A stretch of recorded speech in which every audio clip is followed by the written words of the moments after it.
Today, I want to speak about attracting clients. This is a very important topic because no business can exist without clients that come in and want your services and pay you for those services. Otherwise, it's just a very expensive hobby or you like to share your thoughts online. So if you want a business, you need to have clients. To have clients, you need to let the world know what you're doing. So this is one of the components that I see a lot happening with women who are spiritual coaches or mentors or healers. Referral is the main thing that they rely on. They also choose to show up with all their heart and everything that they give their clients, but they do not have a clear way to articulate the value of what they actually promoting. And because of it, they get paid very little. So today I want to look at how to attract clients that actually are your ideal clients. So first of all, we need to look as to what does it mean to have an ideal client. For that, you have to let yourself dream a little. You have to let yourself open up to possibilities. So you might have some people already that you absolutely love that you're working with. Great. Are those your ideal clients? Like if you could have your whole business filled with people like that, clients like that, would you be happy? If you think so, awesome. You got yourself something that you can now kind of template and speak to. If who you have are not perfect clients because maybe they don't have the results that you would like them to have because they procrastinate or they avoid. Maybe you have clients that are a little combative and they fight you on what you're doing. Maybe you have clients that give you their authority and want you to do it for them. And for a while, maybe your lower self enjoyed that. And at some point, your lower self is like, okay, this is just too much work. And then you're realizing as you're stepping more into your own vision of the next level that you don't want to have clients who are pulling on you or wanting you to give them all the answers. You want more mature people that you work with and so on.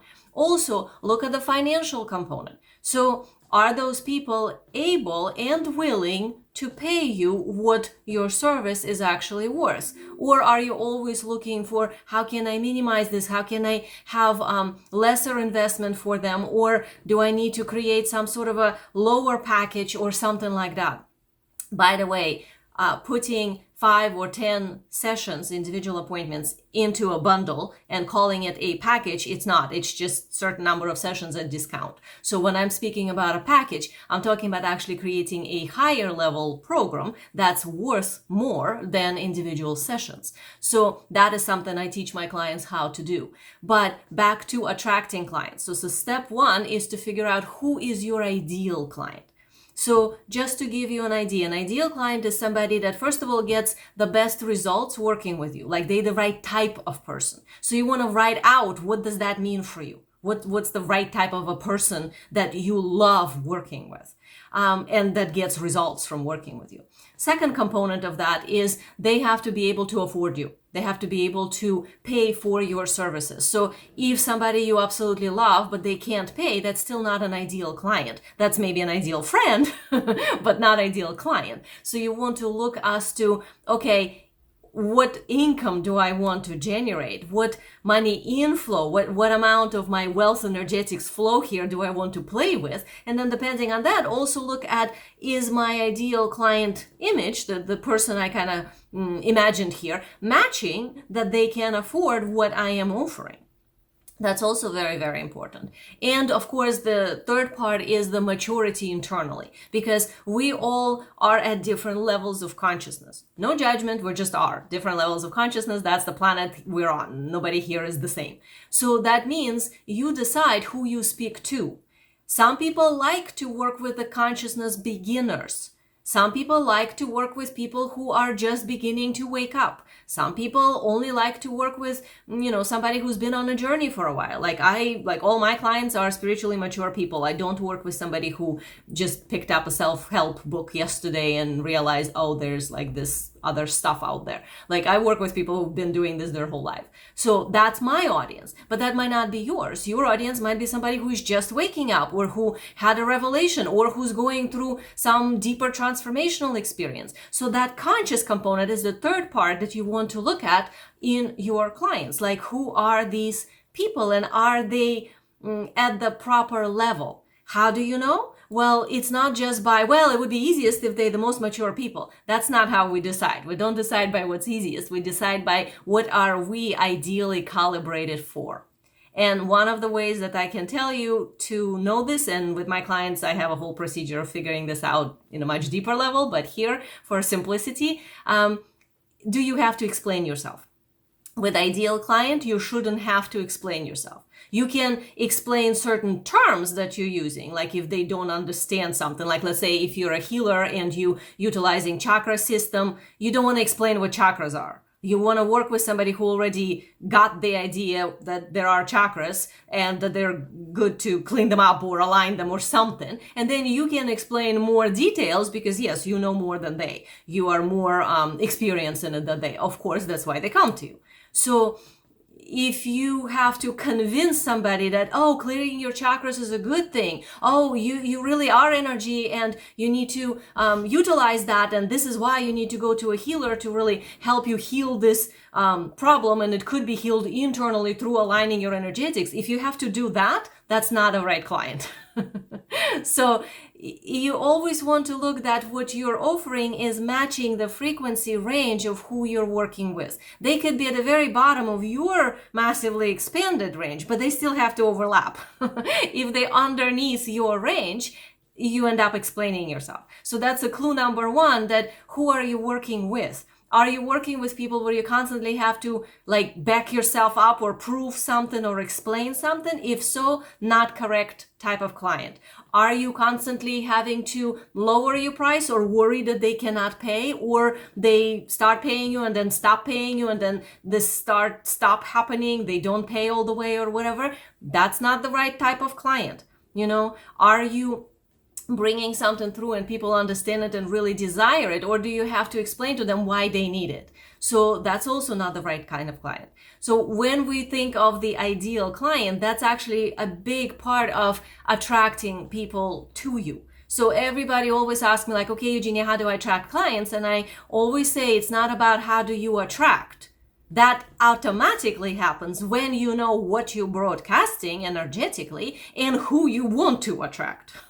Okay? So it's not about some procedure about attracting. And of course, there are strategies, and of course, there are many strategies I teach my clients as to what you can do in the marketplace today as a coach, as a healer, to bring in clients, and that's how you get paid, and you get paid very well. But all of that is secondary to the initial part of figuring out what are you broadcasting? What is your gift? What is your soul expertise that you came here with? What are you meant to deliver to this world? We each have a specific frequency, something that is absolutely unique. You are a one-time cosmic event. So whatever you brought in, somebody else needs. So figuring out that ideal client, and I just gave you here 3 pieces to that puzzle. And with my clients who are in my programs, I obviously teach many, many more layers to that. That allows you to vibrate correctly. So you use now quantum creation, which is a nonlinear creation in addition to linear. So business strategies, marketing strategies, like creating content, putting it, posting it at different social medias or networking, or creating webinars, inviting people to some events you putting up, or speaking at events, and so on. Many things. Those are all linear strategies, and they're all necessary in a business, but not all, but I mean some that work for you. So usually you need 1 or 2 of them, not 200, but you do need some strategy. Otherwise you don't really have a business. But that by itself is very limited and feels very harsh if the only thing you have is the linear strategy. And in my opinion, doesn't work long term. It's not sustainable. So the quantum creation, the nonlinear strategy, that's the part that I add to the business strategy with my clients. That's where we attract through frequency, because in the quantum field, everything is possible, 100% possible, 100% of the time. And if you understand your unique soul design, which is how you're made, and the profit potential within that design, as in how you meant to play with the wealth energetics to attract to you abundance, that's how you know how to create the type of resonance that you're looking to create with the ideal client. Not every possible person out there who can come and want your services, but the ideal frequency of the ideal client. So if you're at the place where you are seeing clients and you're realizing, okay, these are ideal, but maybe not so much, or I kind of have a vision of a next level client, and for that I understand I probably need to upgrade a little bit what I'm doing. I really want to use the nonlinear quantum creation, and I think I'm kind of missing some business strategies. I'm your person. I'm Eugenia Oganova. I am a business strategist, quantum marketing, energetics coach. I am clairvoyant, I'm multidimensional, and I'm also very practical, and I save you years of forcing yourself into rigid strategies that you read somewhere would work for you, and instead actually align you to your natural way, which is your soul design, so we can find within that your profit potential. So link is in description. Click that link, we'll connect, we'll set up a conversation where I can look at your business, look at what's going on, give you some advice, and if we're a fit to work together, I will share with you how I can help in your specific situation. All right, so click that link and I'll talk to you soon. My love to you.